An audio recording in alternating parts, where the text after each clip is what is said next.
안녕하세요. 대기업에서 항공산업을 담당하고 있는 담당 멘토 김기동입니다. 자, 오늘은 대한항공 저와 함께 자세하게 살펴볼 텐데요. 대한항공 이제 합병이 얼마 남지 않았죠. 이러한 상황에서 이 오보 기사들이 많이 나오고 있는 모습을 보이고 있기 때문에 여기에 대한 실질적인 팩트에 대해서 제가 직접 IR 담당 팀과 전화를 하면서 여기에 대한 내용들 좀 파헤쳐 봤습니다. 따라서 저와 함께 여기에 대한 내용을 자세하게 살펴보도록 하고요. 그 이후에 저희가 실질적인 이 항공 실적 통계로 보면서 이 어떠한 실적들을 기대해 볼 수 있을지, 그리고 어떠한 전망들을 기대해 볼 수 있을지를 함께 살펴보도록 하겠습니다. 마지막으로 저희가 차트 함께 분석하는 시간 가져보도록 할 텐데요. 금일 같은 경우 이렇게 2.5% 정도 하락을 하면서 지지라인에 소폭 이탈한 모습을 보였기 때문에 여기에 대한 대응 전략까지 여러분들에게 자세하게 설명드리도록 하겠습니다. 앞서서 이런 기사가 나왔었죠. 이 미 경쟁 당국이 대한항공 합병 통합 승인 조건으로 대한항공한테 알짜 노선이라고 할 수 있는 미국의 노선을 줄여라고 요구했다는 이런 기사가 나왔습니다. 이 내용 먼저 간단하게 살펴보면은 이 미국 경쟁 당국이 DOJ가 합병 승인 조건으로 노선 슬롯 반납을 검토하고 있는 것을 정했다라고 했는데요. 그 중에서 이제 특정 노선 시애틀, 샌프란시스코, 로스앤젤레스 등이 이 노선의 슬롯 일부를 회수하는 방안을 검토하고 있다라고 밝혔습니다. 여기에 대해서 이제 반박 기사도 나왔고 제가 직접 전화도 해봤습니다.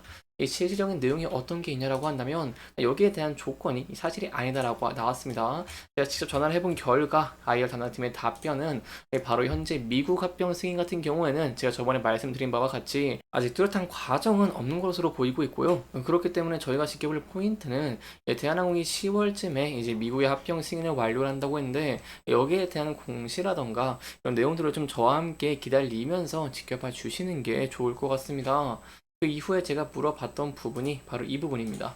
대한항공 관계자가 유럽과 달리 한미 노선은 항공 자유협정을 맺은 노선이므로 신규 항공사 진입을 촉진할 뿐 통합 신사의 운항 축소를 요구하지 않는다는 내용이 있어서 여기에 대한 내용 팩트인지 직접 전화를 해 보니까 이제 IR 담당 팀에서 바로 이제 합병 관련해서는 이 노선을 축소를 할 수 있다라고 밝혔기 때문에 이 미주 노선을 이렇게 축소를 할 수 있다는 부분들은 염두를 해 주시면 좋을 것 같습니다. 사실 미국 노선을 반납하지 않는 것이 굉장히 좋긴 하지만은 합병을 위해서 이렇게 반납을 하게 된다고 한다면 이 미국 노선 반납으로 인해서 또 어떤 결과가 나올지 제가 여러분들에게 또 자세하게 계속해서 설명해 드리는 시간 가져보도록 하겠습니다. 자, 마지막으로 제가 질문을 했던 부분은 이제 아시아나 화물 매각에 대한 내용들입니다.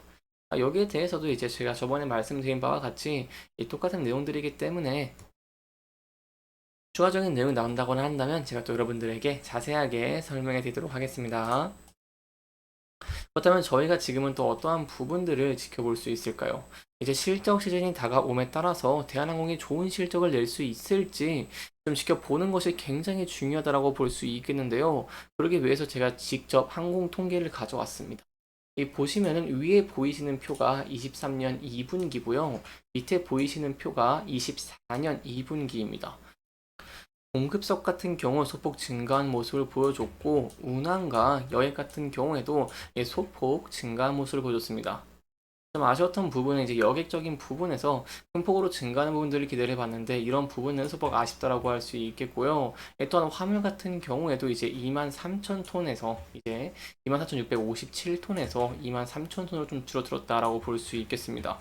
그렇기 때문에 많은 분들이 실적 부진에 대한 우려를 가지실 것 같은데 그러면서 저희가 긍정적으로 볼 수 있는 포인트가 있습니다. 바로 대한항공 같은 경우에는 항공 화물 사업 호조로 인해서 다른 저비용 항공사들보다 좋은 실적을 내는 포인트들을 기대해 볼 수 있겠다는 내용인데요. 일단 6월 인천국제공항의 화물송 실적 같은 경우에는 25만 4천 톤으로 집계가 됐는데 지난해 6월보다 11% 성장을 했다라고 할 수 있겠고요. 이 2분기 수송 실적도 지난해 같은 기간보다 12%나 늘어났다고 볼 수 있겠습니다. 따라서 저희가 지켜볼 포인트는 현재 중국발 전자상거래 물량 증가와 해상 운임 상승에 따른 이 반사 수혜를 좀 받고 있어. 또한 반도체와 디스플레이 등 주요 항공 화물 품목의 수출 회복 등에 힘을 입는 모습을 보여주면서 이제 운임이 상승을 하고 있는 모습을 보여주고 있다는 것입니다.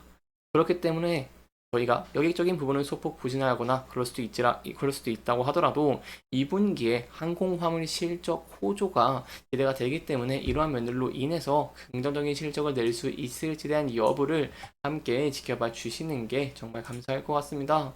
실적이 나오고 나서 또 제가 여러분들에게 계속해서 내용 전달 드릴 테니까요. 영상 시청해 주시면서 구독과 좋아요 한 번씩만 눌러 주시기를 부탁드리도록 하겠습니다. 저희가 마지막으로 이제 대한항공의 차트 분석해보는 시간 가져보도록 할 텐데요.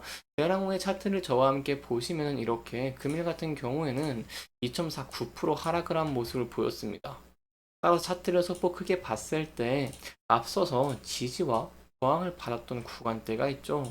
이 구간대를 소폭 이탈한 모습을 보였기 때문에 좀 대응 전략이 중요할 것 같은데요. 따라서 전에 지지와 저항을 받았던 구간대라던가 아니면 전 저점 부근대에서 지지를 받을 수 있을지에 대한 여부가 굉장히 중요하다고 볼 수 있겠습니다. 다만 제가 앞서 말씀을 드린 바와 같이 이제 화물 부분으로 인해서 호실적이 되는 부분들도 소폭 기대를 해볼 수 있다라고 설명을 드릴 수 있겠고요. 여기에 더해서 이제 합병도 어느 정도 마무리가 되어 있는 모습들을 보여주고 있기 때문에 이러한 면들이 부각이 된다거나 긍정적인 전망들이 부각되면서 주가가 상승하는 모습을 보여주게 된다고 한다면 이 지지 라인이 이탈하게 되면 저항 라인으로 바뀌기 때문에 이 부근대를 돌파할 수 있을지 1차적으로 지켜보시는 게 중요할 것 같고요. 그 이후에는 앞서 저항을 받았던 이 장기 이평선 241선과 매물대가 쌓여있는 부근대를 다시 한번 돌파할 수 있을지에 대한 여부가 굉장히 중요하다고 볼 수 있겠습니다.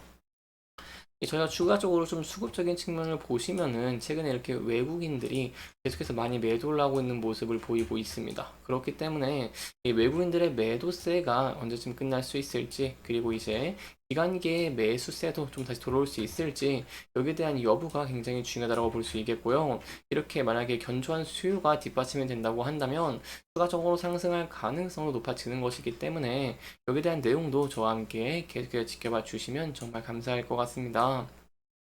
이렇게 이번 영상에서는요, 저희가 대한항공이 다른 저비용 항공사와 달리 긍정적인 실적을 기대해 볼 수 있는 이유에 대해 좀 짚어봤습니다. 사실 에어부산 같은 경우에도 실적을 냈는데 이 실질적인 부분에 있어서 좋은 실적을 내지는 못했습니다. 그렇기 때문에 대한항공의 실적 부진에 대한 우려가 많이 있으실 것 같은데요. 따라서 저희가 실질적으로 이제 화물적인 부분이라던가 여객적인 측면을 좀 보면서 다음 영상에서도 실질적인 부분도 조금 더 짚고 넘어가도록 하겠습니다. 자, 이번 영상 여기까지 진행을 했고요. 해당 영상은 개인적인 의견이 많이 들어왔기 때문에 투자자분들의 주관적인 생각과 해당 내용을 토대로 현명한 선택을 하시면 좋을 것 같습니다. 이렇게 영상 잘 보셨다면요, 좋아요와 구독 부탁드리면서 오늘 영상 마무리하도록 하겠습니다. 끝까지 시청해주셔서 감사합니다.